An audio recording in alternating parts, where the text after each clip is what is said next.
सलामकुम की हाल चाल है डीजल बनी है स्टार्ट नहीं हो रहा। पेट्रोल है वा पेट्रोल पेट्रोल ही नहीं चेक करो देखो पेट्रोल है वा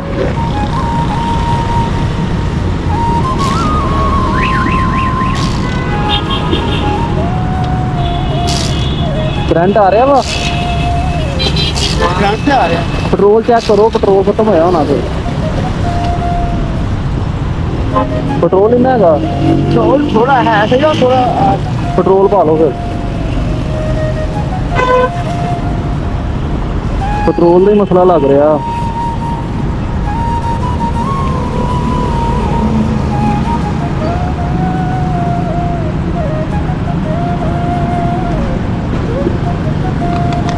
कितने का है?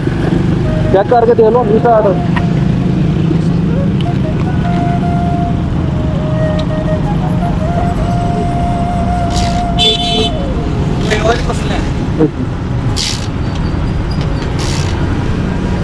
उतरो जरा एक मिनट उतरो जरा तो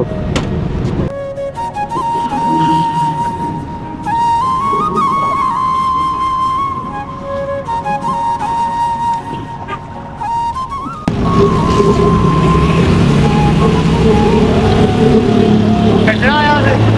पेट्रोल का मसला सीगा थोड़ा कचरा आया है।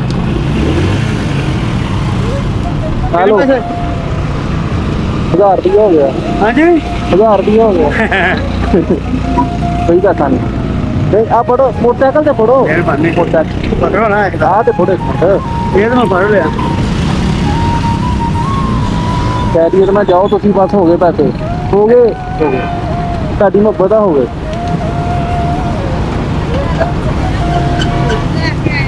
कोई मसला नहीं हुआ कोई मसला मेहरबानी भाई बहुत। कोई मसला नहीं